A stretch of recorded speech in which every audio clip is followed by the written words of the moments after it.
चालाक हाथी और शेर। एक जंगल में एक बहुत ही बलशाली हाथी रहता था।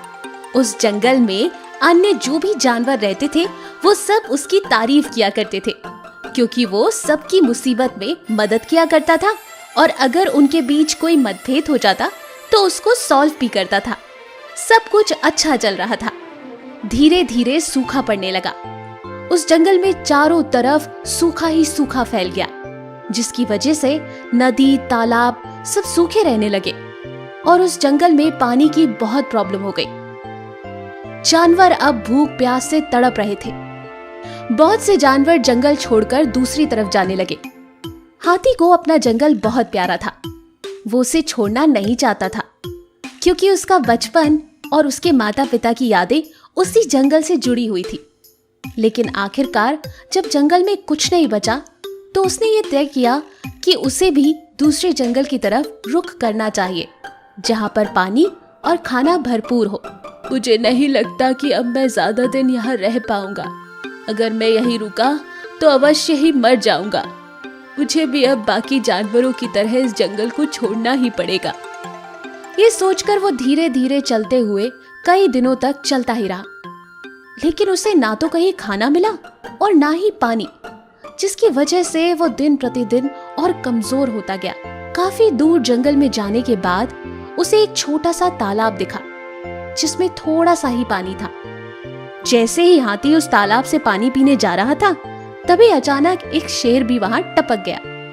हाथी ने जैसे ही पानी पीने के लिए अपना सूंड आगे बढ़ाया तालाब की तरफ, तो शेर ने उसको रोक दिया और बोला, पहले पानी मैं पीऊंगा, उसके बाद तुम पीना, समझे?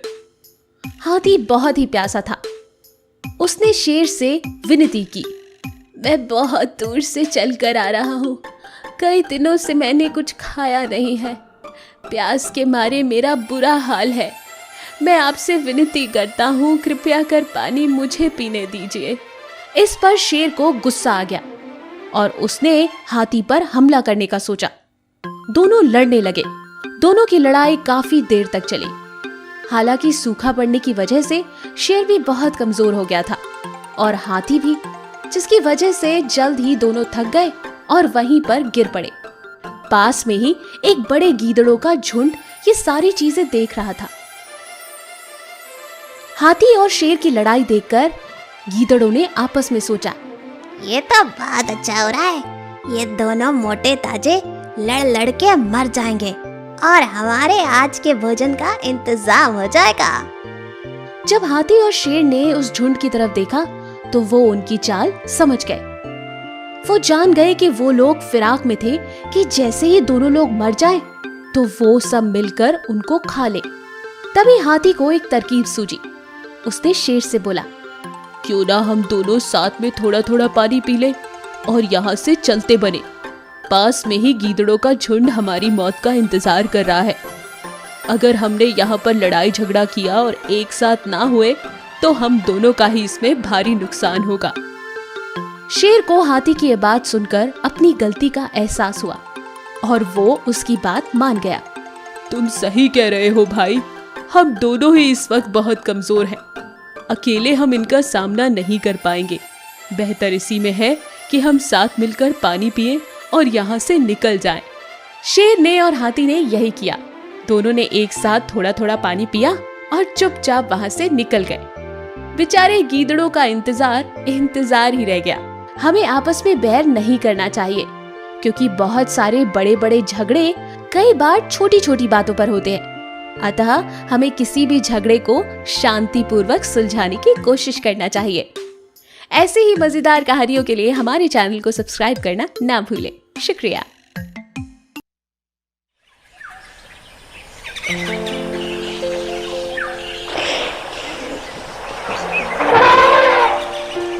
एक दिन एक हाथी दोस्तों की तलाश में जंगल में घूम गया।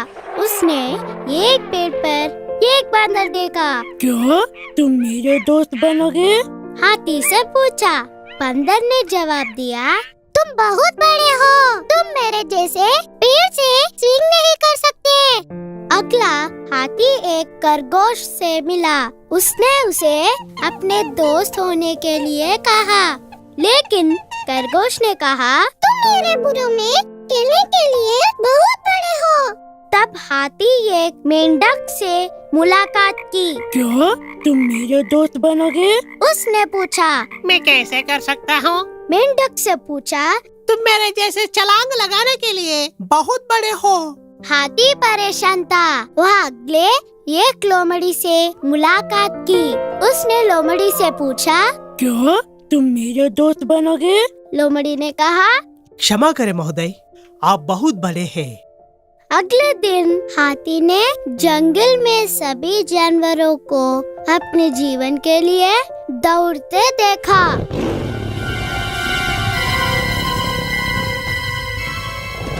हाथी ने उनसे पूछा कि क्या मामला था?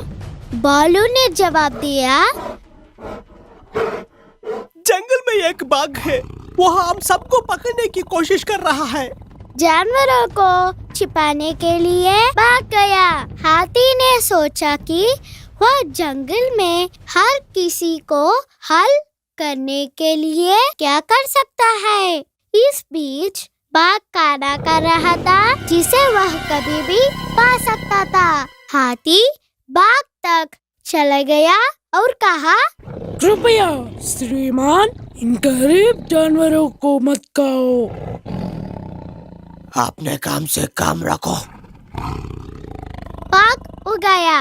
बाघ को एक बारी किक देने के अलावा हाथी के पास कोई विकल्प नहीं है।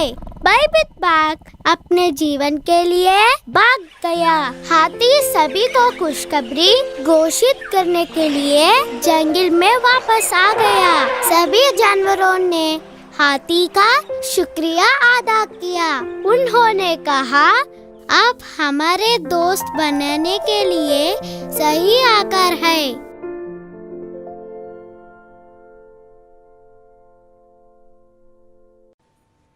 चींटी और घमंडी हाथी। एक जंगल में चींटियों का झुंड रहता था। उसकी रानी बहुत मेहनती थी। सुबह सुबह ही वो अपनी टोली के साथ खाने की तलाश में निकल पड़ती थी। इसी जंगल में एक घमंडी हाथी रहता था, जिसका नाम डम्बो था। वो जंगल में सभी जानवरों को बहुत परेशान करता था। कभी गंदे नाले से सूंड में पानी भरकर उन पर फेंक देता था, तो कभी अपनी ताकत का प्रदर्शन करके उन्हें डराता था।